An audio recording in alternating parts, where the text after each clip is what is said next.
Hello everyone, this is Rajiv Rastogi here, and in this video I want to discuss you how you can get more than 99.5 percentile in your upcoming JEE Mains exam. और students मेरा suggestion ये है कि आप एक copy लेकर बैठे और इन पॉइंट्स को अच्छे से नोट करें क्योंकि बहुत ही बेनिफिशियल होने वाले हैं आपके लिए, है ना. And therefore my first point is try to finish your entire syllabus.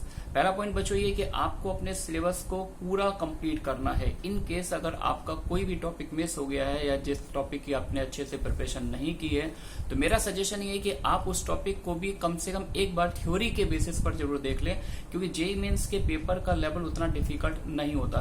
कुछ ऐसे सिचुएशंस होती है जैसे सपोज दैट आपने कॉम्प्लेक्स नंबर को अच्छे से नहीं पढ़ा है, लेकिन अगर कॉम्प्लेक्स नंबर की केवल थ्योरी पढ़ लें और उस थ्योरी पर बेसिक क्वेश्चंस को सॉल्व कर लें तो हो सकता है कि मॉडुलस की कोई बेसिक प्रॉब्लम आए या आर्ग्यूमेंट की कोई बेसिक प्रॉब्लम आए जो केवल थ्योरी बेसिस पर ही उसको सॉल्व कर लें, है ना. तो आपको कोई भी पार्ट स्किप नहीं करना है. ध्यान दीजिए, आपको पूरा सिलेबस कम से कम एक बार जरूर पढ़ लेना, थ्योरी बेसिस पर ही कम से कम पढ़ कर जाएं.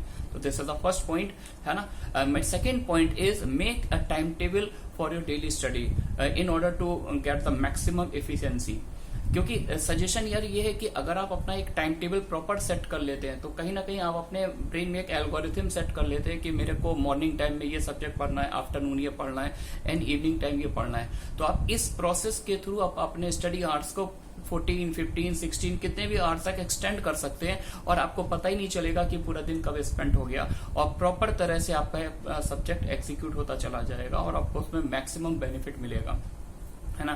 तो एक रूटीन फॉलो करना है और उस रूटीन को स्ट्रिक्टली फॉलो करना है आपको, है ना. This is my second point.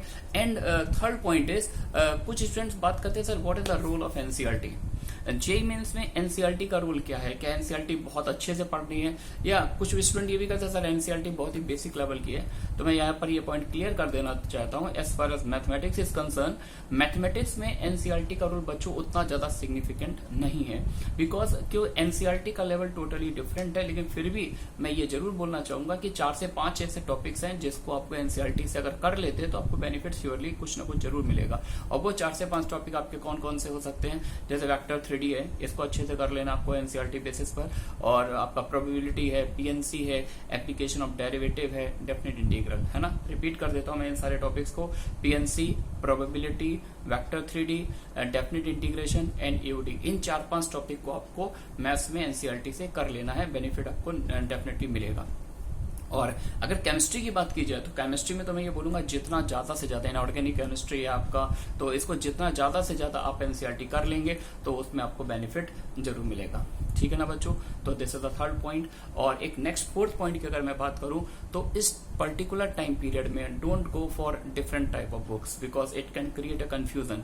अगर आप बहुत सारी मल्टीपल बुक्स पर जाते हैं, कुछ इस बुक से पढ़ते हैं, कुछ उस बुक से पढ़ते हैं, तो यहाँ से आपको कंफ्यूजन ही होगा, आपको नया कुछ सीखने को नहीं मिलेगा, है ना. आप इस टाइम पीरियड पर उन्हीं स्टडी मटेरियल को फॉलो करें जो आपको इंस्टीट्यूट में आपके टीचर्स ने आपको पढ़ाया है, उसी सब्जेक्ट मैटर को पढ़ें, है ना. मेरा फिफ्थ पॉइंट है and this is a very very important point, very crucial point.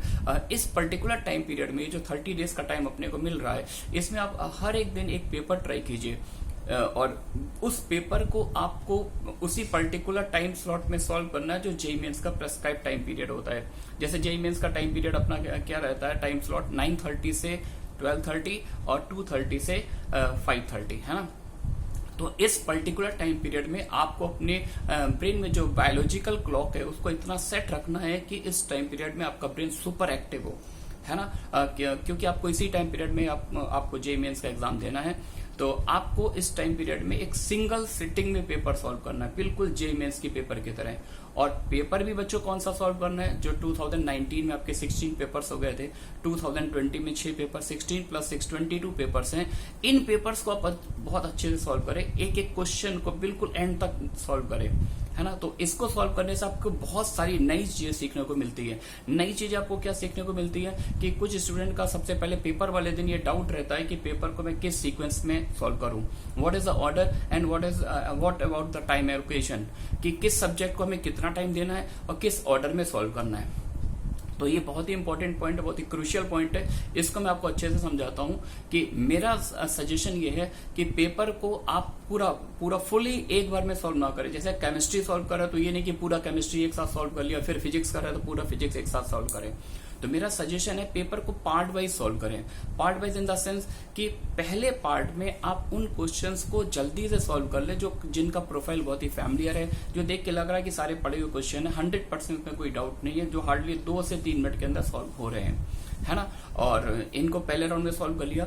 Second round में आप उन क्वेश्चन को पिक करें जिनका प्रोफाइल तो फैमिलियर है, लेकिन लग रहा है कि यार क्वेश्चंस थोड़े लेंथी हैं, अगर इनको हम करेंगे तो 5 से 6 मिनट का टाइम भी लग सकता है ना। तो अगर इस टाइप का प्रोफाइल दिख रहा है तो आप उसको सेकंड राउंड में सॉल्व करेंगे।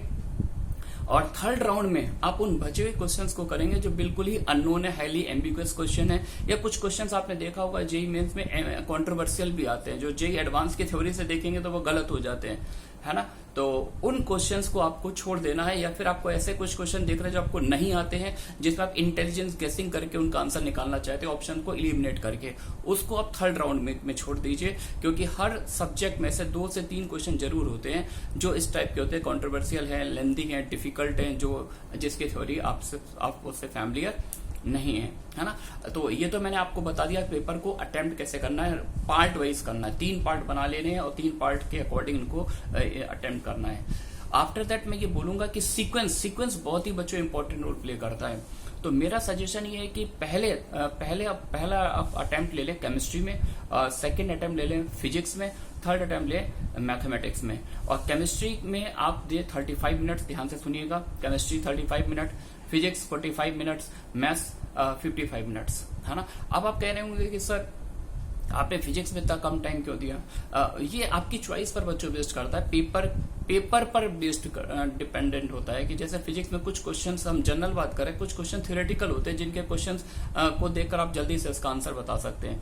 लेकिन मैथ्स में इन जनरल क्वेश्चन को आपको सॉल्व एंड तक करना पड़ता है, फिर उस बेसिस पर हम क्वेश्चन के आंसर को टिक करते हैं, ठीक है ना। तो कहने का मीनिंग यार ये है कि मतलब अगर इन केस पेपर फिजिक्स का थोड़ा सा डिफिकल्ट ज्यादा है relatively as compare to mathematics, तो आप इस रेशियो को चेंज कर सकते हैं। उस केस में आप फिजिक्स को 55 मिनट कर लें, मैथ्स को आप 45 मिनट दें।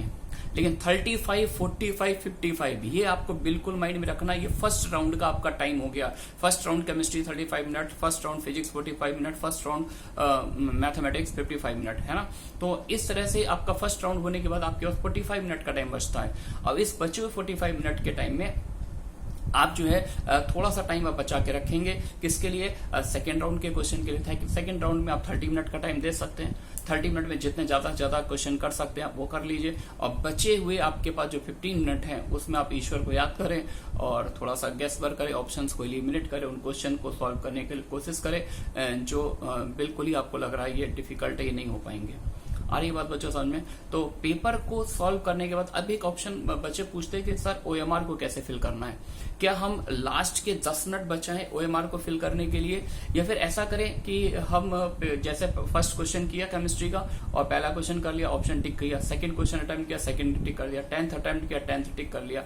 तो पहले तो मैं बोलूंगा बच्चों की एंड में ओएमआर फिल करना जस्ट लाइक मतलब आप अपने गर्दन पर तलवार रख रहे हैं, क्योंकि उसमें ऐसा बहुत से केसेस स्टूडेंट ने मेरे से शेयर किए कि सर हमने लास्ट में 10 मिनट का टाइम बचा के रखा था ओएमआर फिल करने का, लेकिन वो एंड में पता ही नहीं चला, टाइम ध्यान नहीं गया और वो बचे हुए 5 मिनट थे उसमें जल्दी जल्दी से ओएमआर फिल किया। और फिर उसमें क्या किया कि 5th क्वेश्चन मैंने अटेम्प्ट किया था, 6th छोड़ दिया था और 7वां 8वां सारे किए थे, और लेकिन हमने एक लाइन से एक सीरियल से उसको ओएमआर को फिल कर दिया, वो ध्यान ही नहीं किया कि हमने 5th क्वेश्चन अटेम्प्ट नहीं किया है। तो वहां पर मिस्टेक होने के मैक्सिमम चांसेस हैं कि अगर आप लास्ट मोमेंट में ओएमआर फिल करते हैं, क्योंकि आपके ऊपर प्रेशर होता है उस टाइम पीरियड पर, है ना। तो ये इसको फॉलो नहीं करना है। दूसरा स्टूडेंट बोलते हैं कि सर बेटर ये रहेगा कि मैं क्वेश्चन करता जाऊं, ओएमआर फिल करता जाऊं, तो ये ऑप्शन पहले वाले ऑप्शन से बेटर है, लेकिन इसमें बच्चों टाइम ज्यादा फिल यूज होता है कि आप ओएमआर फिल कर रहे हैं, फिर से पेंसिल उठा के फिल किया, फिर आपने सेकंड क्वेश्चन किया, फिर से फिल किया, थर्ड उठाया, फिर से फिल किया, तो ये टाइम टेकिंग प्रोसेस है। बेटर ये मिनिमम टाइम में अगर आप ये करना चाहते हैं तो इसको आप सब्जेक्ट वाइज प्लान करें। जैसे पहले राउंड में आपने केमिस्ट्री अटेम्प्ट कर लिया, आप केमिस्ट्री अटेम्प्ट करने के बाद केमिस्ट्री के जितने भी क्वेश्चंस आपने आंसर निकाले तो केयरफुली केमिस्ट्री के सारे ऑप्शन टिक कर दें। आफ्टर दैट आप मैथ्स कर रहे हैं या फिजिक्स कर रहे हैं डिपेंडिंग ऑन द पेपर, उसके बाद आपने फिजिक्स के सारे आंसर टिक कर दिए, फिर मैथ्स के कर दिए, फर्स्ट राउंड के सारे टिक हो गए। फिर जब राउंड 2 में आते हैं तो राउंड 2 में भी सेम स्ट्रेटजी फॉलो करना है, तो उसमें मिस्टेक होने के चांसेस मिनिमम होते हैं। ठीक है बच्चों, तो पेपर्स को आपको ट्राई करना है। मैंने फिर से मैं रिकॉल कर देता हूँ, इन दिनों आपको हर एक दिन एक पेपर ट्राई करना है। और पेपर की एनालिसिस भी इंपॉर्टेंट है, क्योंकि एनालिसिस से हम ये सीखते हैं कि जो क्वेश्चन मेरे से छूट गए या मेरे से नहीं हो पाया, जिनका आंसर मेरे से गलत आ गया, तो उसके पीछे रीजन क्या था, उसको प्रॉपरली आपको ऑब्जर्व करना है कि किस रीजन से मेरे ये क्वेश्चन छूट गए हैं, और उसके लिए एक्शन प्लान प्रिपेयर करना है और उस एक्शन प्लान को आगे के पेपर में एग्जीक्यूट करना है। ठीक है बच्चों, तो अगर इन सारे पॉइंट्स को आप अच्छे से समझ कर इसको एग्जीक्यूट करते इन 30 दिनों के टाइम पीरियड में, तो आप देखेंगे कि आप इसी मेहनत के साथ जो आप अभी कर रहे हैं, उसी मेहनत के साथ 30 से 40 मार्क्स अगेन आपको 100% आपको आने वाले अपने जेईई मेंस के एग्जाम में दिखेगा। ठीक है ना बच्चों, तो टाइम कम है और लिमिटेड टाइम है, तो मैंने जो भी सजेशन आपको दिया आपने उसको केयरफुली ध्यान से आई होप सुना होगा, और आप आने वाले दिनों में इसका यूज करेंगे। और मेरी तरफ से all the best for all of you and stay safe. Thanks for watching.